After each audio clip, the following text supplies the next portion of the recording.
நீங்கள் இணைந்திருப்பது சங்கமம் வானொலி.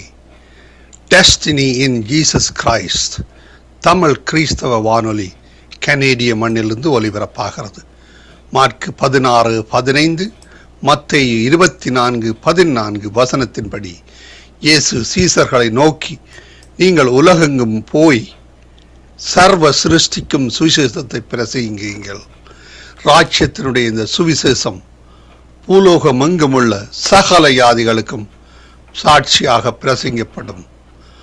அப்பொழுது முடிவு வரும் என்ற வசனத்தின்படி ஆத்துமாக்களை பரலோகத்தில் சங்கமிக்கும் வானொலி சங்கமம். சங்கமம் சங்கமம்.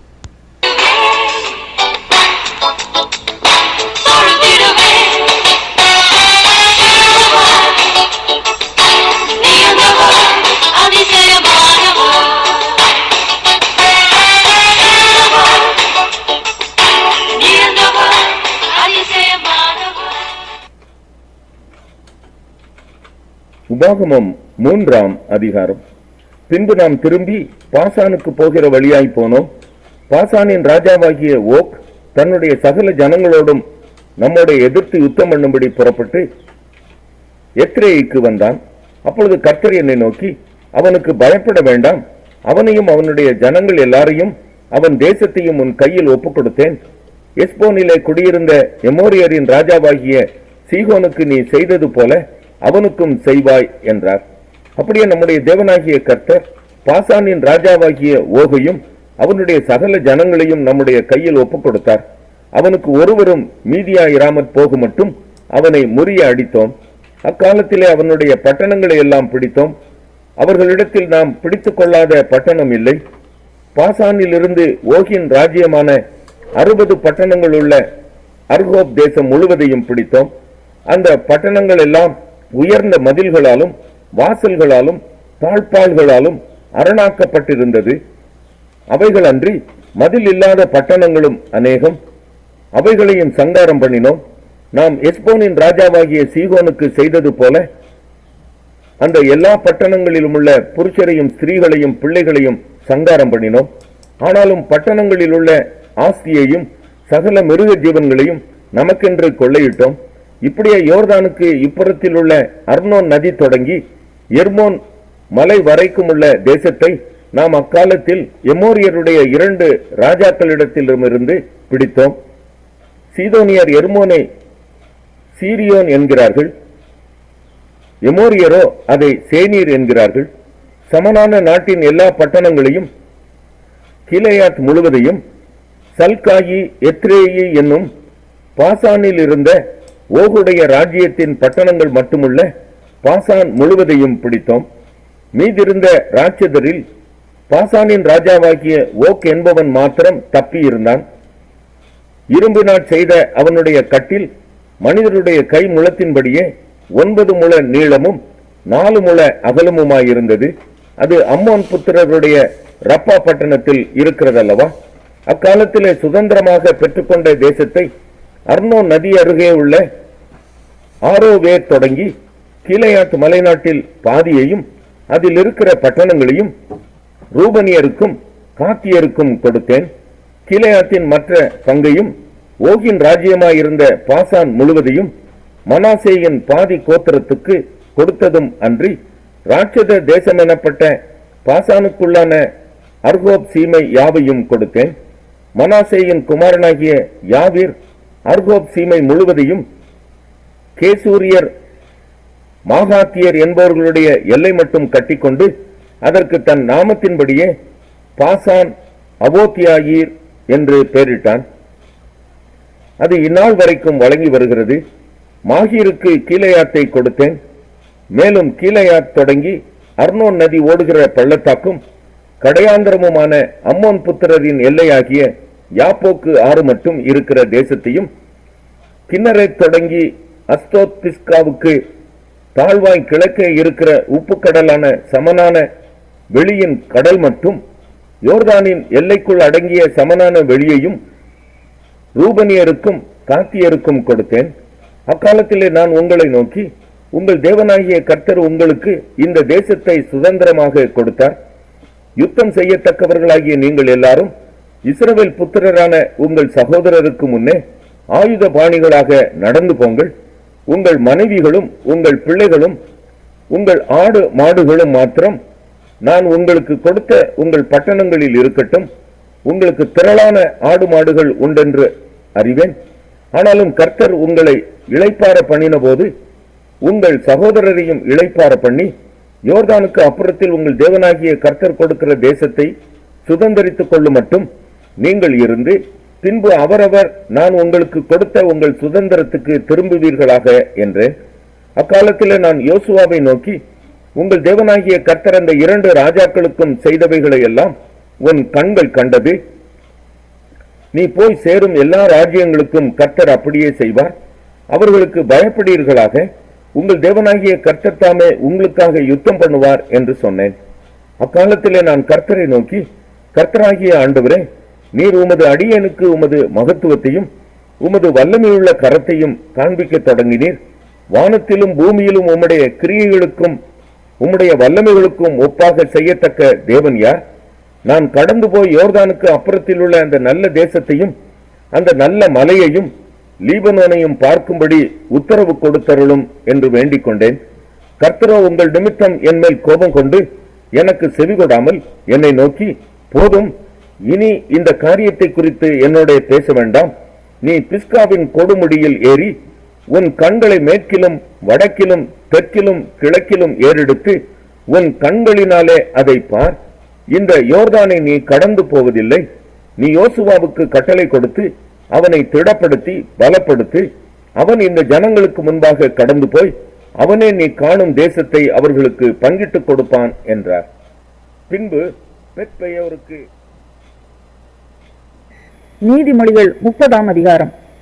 யாக்கேயின் குமாரனாகிய ஆகூர் என்னும் புருஷன் ஈத்தியேலுக்கு வசனித்து ஈத்தியேலுக்கும் ஊகாலுக்கும் உரைத்த உபதேச வாக்கியங்களாவன. மனுஷர் எல்லாரிலும் நான் மூடன், மனுஷருக்கு ஏற்ற புத்தி எனக்கு இல்லை. நான் ஞானத்தை கற்கவும் இல்லை, பரிசுத்தரின் அறிவை அறிந்து கொள்ளவும் இல்லை. வானத்துக்கு ஏறி இறங்கினவர் யார்? காற்றை தமது கைப்பிடிகளில் அடக்கினவர் யார்? தண்ணீர்களை வஸ்திரத்திலே கட்டினவர் யார்? பூமியின் எல்லைகளை எல்லாம் ஸ்தாபித்தவர் யார்? அவருடைய நாமம் என்ன? அவர் குமாரனுடைய நாமம் என்ன? அதை அறிவாயோ? தேவனுடைய வசனமெல்லாம் புடமிடப்பட்டவைகள். தம்மை அண்டிக் கொள்கிறவர்களுக்கு அவர் கேடகமானவர். அவருடைய வசனங்களோட ஒன்றையும் கூட்டாதே. கூட்டினால் அவர் உன்னை கடிந்து கொள்வார், நீ பொய்யனாவாய். 2 மனு உம்மிடத்தில் கேட்கிறேன், நான் மரிக்கும் பரியந்தமும் அவைகளை எனக்கு மறுக்காமல் தாரும். மாயையையும் பொய் வசனிப்பையும் எனக்கு தூரப்படுத்தும். தரித்திரத்தையும் ஐஸ்வர்யத்தையும் எனக்கு கொடாதிருப்பீராக. நான் பரிபூர்ணம் அடைகிறதினால் மறுதலித்து கர்த்தர் யார் என்று சொல்லாதபடிக்கும், தரித்திரப்படுகிறதினால் திருடி என் தேவனுடைய நாமத்தை வீணிலே வழங்காதபடிக்கும் என் படியை எனக்கு அளந்து என்னை போஷித்தருளும்.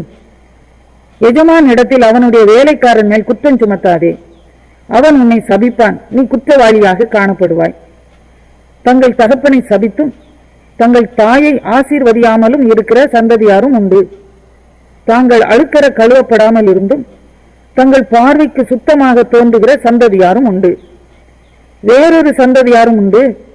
அவர்கள் கண்கள் எத்தனை மேட்டிமையும் அவர்கள் இமைகள் எத்தனை நெருப்புமானவைகள்.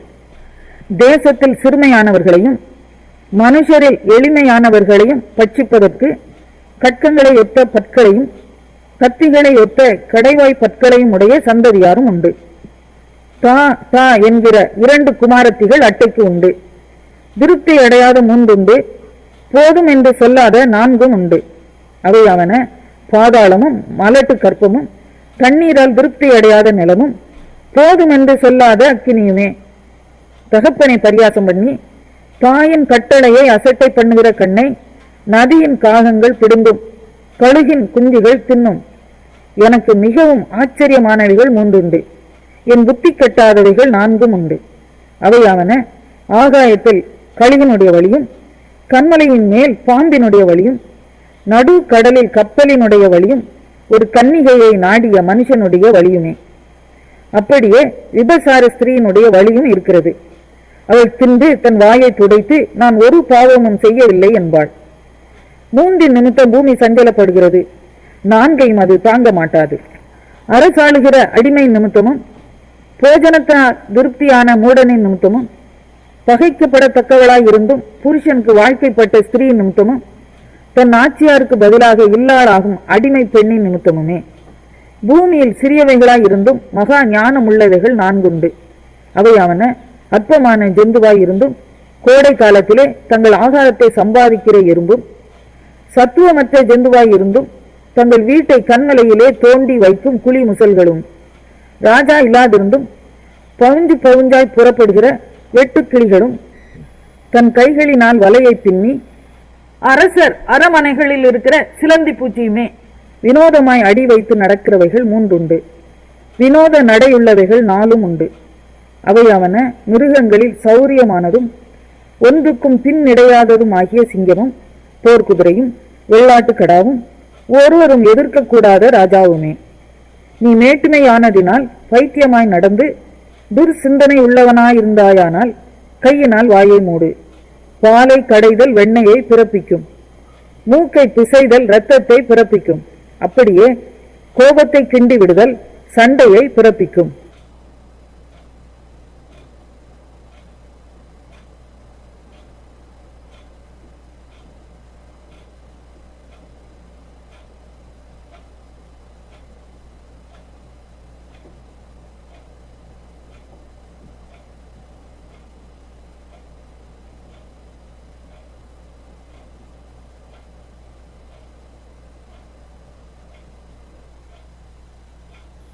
யோவான் 13ஆம் அதிகாரம்.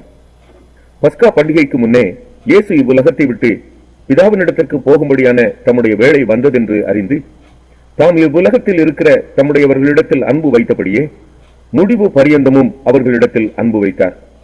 சீமோனின் குமாரனாகிய யூதாஸ் காரியோத்து அவரை காட்டிக் கொடுக்கும்படி பிசாசானவன் அவன் இருதயத்தை தூண்டின பின்பு அவர்கள் போஜனம் பண்ணி கொண்டிருக்கையில் தம்முடைய கையில் பிதா எல்லாவற்றையும் ஒப்புக் கொடுத்தார் என்பதையும் தான் தேவனிடத்திலிருந்து வந்ததையும் தேவனிடத்திற்கு போகிறதையும் இயேசு அறிந்து போஜனத்தை விட்டு எழுந்து வஸ்திரங்களை கழற்றி வைத்து ஒரு சீலையை எடுத்து அறையிலே கட்டிக்கொண்டு பின்பு பாத்திரத்தில் தண்ணீர் வார்த்து சீஷருடைய கால்களை கழுவவும் தாம் கட்டிக்கொண்டிருந்த சீலையினால் துடைக்கவும் தொடங்கினார். அவர் சீமோன் பேதுருவினிடத்தில் வந்தபோது அவன் அவரை நோக்கி, ஆண்டவரே, நீர் என் கால்களை கழுவலாமா என்றான். இயேசு அவனுக்கு பிரதியுத்தரமாக, நான் செய்கிறது இன்னதென்று இப்பொழுது நீ அறியாய், இனிமேல் அறிவாய் என்றார். பேதுரு அவரை நோக்கி, நீர் ஒரு காலும் என் கால்களை கழுவப்படாது என்றான். இயேசு அவனுக்கு பிரதியுத்தரமாக, நான் உன்னை கழுவாவிட்டால் என்னிடத்தில் உனக்கு பங்கில்லை என்றார். அதற்கு சீமோன் பேதுரு, ஆண்டவரே, என் கால்களை மாத்திரமல்ல என் கைகளையும் என் தலையையும் கூட கழுவ வேண்டும் என்றான். இயேசு அவனை நோக்கி, முழுகினவன் தன் கால்களை மாத்திரம் கழுவ வேண்டியதாயிருக்கும், மற்றபடி அவன் முழுவதும் சுத்தமாயிருக்கிறான். நீங்களும் சுத்தமாயிருக்கிறீர்கள், ஆகிலும் எல்லாரும் அல்ல என்றார். தம்மை காட்டிக் கொடுக்கிறவனை அவர் அறிந்திருந்தபடியினால் நீங்கள் எல்லாரும் சுத்தமுள்ளவர்கள் அல்ல என்றார். அவர்களுடைய கால்களை அவர் கழுவின பின்பு தம்முடைய வஸ்திரங்களை தரித்துக் கொண்டு திரும்ப உட்கார்ந்து அவர்களை நோக்கி, நான் உங்களுக்கு செய்ததை அறிந்திருக்கிறீர்களா?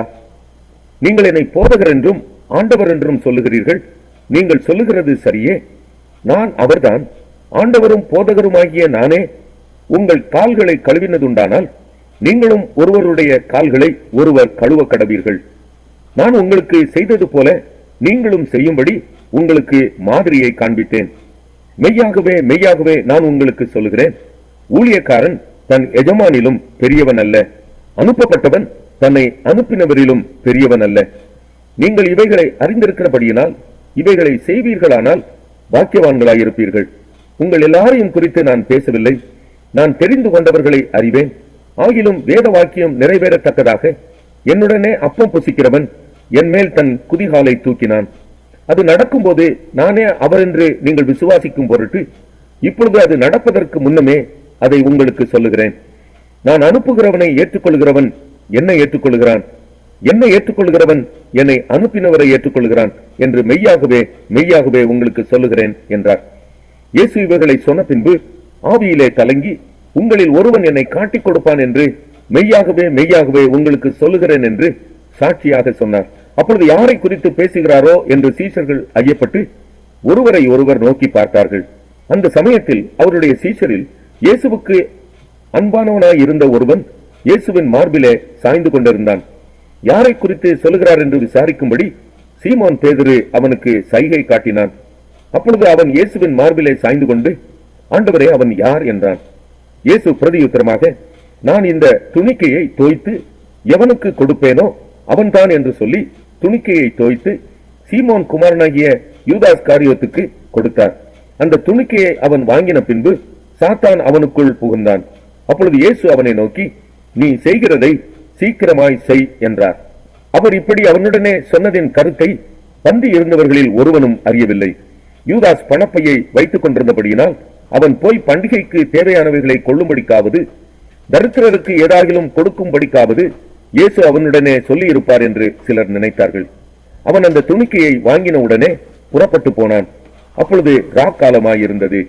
அவன் புறப்பட்டு போன பின்பு இயேசு, இப்பொழுது மனுஷகுமாரன் மகிமைப்படுகிறார், தேவனும் அவரில் மகிமைப்படுகிறார். தேவன் அவரில் மகிமைப்பட்டிருந்தால் தேவன் அவரை தம்மில் மகிமைப்படுத்துவார், சீக்கிரமாய் அவரை மகிமைப்படுத்துவார். பிள்ளைகளே, இன்னும் கொஞ்ச காலம் நான் உங்களுடனே கூட இருப்பேன். நீங்கள் என்னை தேடுவீர்கள், ஆனாலும் நான் போகிற இடத்துக்கு நீங்கள் வரக்கூடாதென்று நான் யூதரோட சொன்னது போல இப்பொழுதும் உங்களோடும் சொல்லுகிறேன். நீங்கள் ஒருவரில் ஒருவர் அன்பாயிருங்கள். நான் உங்களில் அன்பாய் இருந்தது போல நீங்களும் ஒருவரில் ஒருவர் அன்பாயிருங்கள் என்கிற புதிதான கட்டளையை உங்களுக்கு கொடுக்கிறேன். நீங்கள் ஒருவரில் ஒருவர் அன்புள்ளவர்களாயிருந்தால் அதனால் நீங்கள் என்னுடைய சீஷர்கள் என்று எல்லாரும் அறிந்து கொள்வார்கள் என்றார்.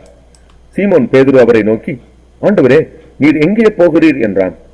இயேசு அவனுக்கு பிரதியுத்தரமாக, நான் போகிற இடத்துக்கு இப்பொழுது நீ என் பின்னே வரக்கூடாது, பிற்பாடு என் பின்னே வருவாய் என்றார். பேதுரு அவரை நோக்கி, ஆண்டவரே, நான் இப்பொழுது உமக்கு பின்னே ஏன் வரக்கூடாது? உமக்காக என் ஜீவனையும் கொடுப்பேன் என்றான்.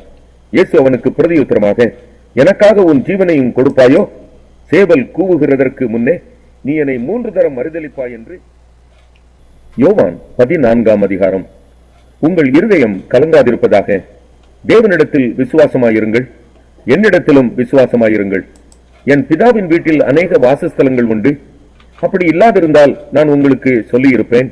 ஒரு ஸ்தலத்தை உங்களுக்காக ஆயத்தம் பண்ண போகிறேன். நான் போய் உங்களுக்காக ஸ்தலத்தை ஆயத்தம் பண்ணின பின்பு நான் இருக்கிற இடத்திலே நீங்களும் இருக்கும்படி நான் மறுபடியும் வந்து உங்களை என்னிடத்தில் சேர்த்துக் கொள்வேன். நான் போகிற இடத்தை அறிந்திருக்கிறீர்கள், வழியையும் அறிந்திருக்கிறீர்கள் என்றார். தோமா அவரை நோக்கி, ஆண்டவரே, நீர் போகிற இடத்தை அறியோமே, வழியை நாங்கள் எப்படி அறிவோம் என்றான். அதற்கு இயேசு, நானே வழியும் சத்தியமும் ஜீவனுமாயிருக்கிறேன். என்னாலே அல்லாமல் ஒருவனும் பிதாவினிடத்தில் வரான். என்னை அறிந்தீர்களானால் என் பிதாவையும் அறிந்திருப்பீர்கள். இது முதல் நீங்கள் அவரை அறிந்தும் அவரை கண்டும் இருக்கிறீர்கள் என்றார். பிலிப்பு அவரை நோக்கி, ஆண்டவரே, பிதாவை எங்களுக்கு காண்பியும், அது எங்களுக்கு போதும் என்றான். அதற்கு இயேசு, பிலிப்புவே, இவ்வளவு காலம் நான் உங்களுடனே கூட இருந்தும் நீ என்னை அறியவில்லையா? என்னை கண்டவன் பிதாவை கண்டான். அப்படி இருக்க பிதாவை எங்களுக்கு காண்பியும் என்று நீ எப்படி சொல்லுகிறாய்? நான் பிதாவிலும் பிதா என்னிலும் இருக்கிறதை நீ விசுவாசிக்கிறதில்லையா? நான் உங்களுடனே சொல்லுகிற வசனங்களை என் சுயமாய் சொல்லவில்லை. என்னிடத்தில் வாசமாய் இருக்கிற பிதாவானவரே இந்த கிரியைகளை செய்து வருகிறார். நான் பிதாவிலும் பிதா என்னிலும் இருக்கிறதை நம்புங்கள். அப்படி இல்லாவிட்டாலும் என் கிரியைகளின் நிமித்தமாவது என்னை நம்புங்கள். மெய்யாகவே மெய்யாகவே நான் உங்களுக்கு சொல்லுகிறேன், நான் என் பிதாவினிடத்திற்கு போகிறபடியினால் என்னை விசுவாசிக்கிறவன் நான் செய்கிற கிரியைகளை தானும் செய்வான், இவைகளை பார்க்கிலும் பெரிய கிரியைகளையும் செய்வான். நீங்கள் என் நாமத்தினாலே எதை கேட்பீர்களோ குமாரனில் பிதா மகிமைப்படும்படியாக அதை செய்வேன். என் நாமத்தினாலே நீங்கள் எதை கேட்டாலும் அதை நான் செய்வேன். நீங்கள் என்னிடத்தில் அன்பாயிருந்தால் என் கற்பனைகளை கைக்கொள்ளுங்கள். நான் பிதாவை வேண்டிக் கொள்வேன், அப்பொழுது என்றென்றைக்கும் உங்களுடனே கூட இருக்கும்படிக்கு சத்திய ஆவியாகிய வேறொரு தேற்றரவாளனை அவர் உங்களுக்கு தந்தருளுவார். உலகம் அந்த சத்திய ஆவியானவரை காணாமலும் அறியாமலும் இருக்கிறபடியால் அவரை பெற்றுக்கொள்ள மாட்டாது. அவர் உங்களுடனே வாசம் பண்ணி உங்களுக்குள்ளே இருப்பதால் நீங்கள் அவரை அறிவீர்கள். நான் உங்களை திக்கற்றவர்களாக விடேன், உங்களிடத்தில் வருவேன். இன்னும் கொஞ்ச காலத்திலே உலகம் என்னை காணாது, நீங்களோ என்னை காண்பீர்கள். நான் பிழைக்கிறபடியினால் நீங்களும் பிழைப்பீர்கள். நான் என் பிதாவிலும் நீங்கள் என்னிலும் நான் உங்களிலும் இருக்கிறதை அந்நாளிலே நீங்கள் அறிவீர்கள். என் கற்பனைகளை பெற்றுக்கொண்டு அவைகளை கைக்கொள்ளுகிறவனே என்னிடத்தில் அன்பாயிருக்கிறான். என்னிடத்தில் அன்பாய் இருக்கிறவன் என் பிதாவுக்கு அன்பாயிருப்பான், நானும் அவனில் அன்பாயிருந்து அவனுக்கு என்னை வெளிப்படுத்துவேன் என்றார். ஸ்காரியோத் அல்லாத யூதா என்பவன் அவரை நோக்கி, ஆண்டவரே, நீர் உலகத்துக்கு உம்மை வெளிப்படுத்தாமல் எங்களுக்கு உம்மை வெளிப்படுத்த போகிற காரணம் என்ன என்றான். இயேசு அவனுக்கு பிரதியுத்தரமாக, ஒருவன் என்னில் அன்பாயிருந்தால் அவன் என் வசனத்தை கைக்கொள்ளுவான், அவனில் என் பிதா அன்பாயிருப்பார், நாங்கள் அவனிடத்தில் வந்து அவனோட வாசம் பண்ணுவோம். என்னில் அன்பாயிராதவன் என் வசனங்களை கைக்கொள்ள மாட்டான். நீங்கள் கேட்கிற வசனம் என்னுடையதாயிராமல் என்னை அனுப்பின பிதாவினுடையதாய் இருக்கிறது. நான் உங்களுடனே தங்கி இருக்கையில் இவைகளை உங்களுக்கு சொன்னேன். என் நாமத்தினாலே பிதா அனுப்ப போகிற பரிசுத்த ஆவியாகிய தேற்றரவாளனே எல்லாவற்றையும் உங்களுக்கு போதித்து நான் உங்களுக்கு சொன்ன எல்லாவற்றையும் உங்களுக்கு நினைப்பூட்டுவார். சமாதானத்தை உங்களுக்கு வைத்து போகிறேன், என்னுடைய சமாதானத்தையே உங்களுக்கு கொடுக்கிறேன். உலகம் கொடுக்கிற பிரகாரம் நான் உங்களுக்கு கொடுக்கிறதில்லை. உங்கள் இருதயம் கலங்காமலும் பயப்படாமலும் இருப்பதாக. நான் போவேன் என்றும் திரும்பி உங்களிடத்தில் வருவேன் என்றும் நான் உங்களுடனே சொன்னதை கேட்டீர்களே. நீங்கள் என்னில் அன்புள்ளவர்களாயிருந்தால் பிதாவினிடத்திற்கு போகிறேன் என்று நான் சொன்னதை குறித்து சந்தோஷப்படுவீர்கள். ஏனெனில் என் பிதா என்னிலும் பெரியவராயிருக்கிறார். இது நடக்கும்போது நீங்கள் விசுவாசிக்கும்படியாக நடப்பதற்கு முன்னமே இதை உங்களுக்கு சொன்னேன். இனி நான் உங்களுடனே அதிகமாய் பேசுவதில்லை. இந்த உலகத்தின் அதிபதி வருகிறான், அவனுக்கு என்னிடத்தில் ஒன்றும் இல்லை. நான் பிதாவில் அன்பாய் இருக்கிறேன் என்றும் பிதா எனக்கு கட்டளையிட்டபடியே செய்கிறேன் என்றும் உலகம் அறியும்படிக்கு இப்படி நடக்கும்.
நீங்கள் இணைந்திருப்பது சங்கமம் வானொலி, destiny in Jesus Christ, Tamil கிறிஸ்தவ வானொலி, கனேடிய மண்ணிலிருந்து ஒலிபரப்பாகிறது.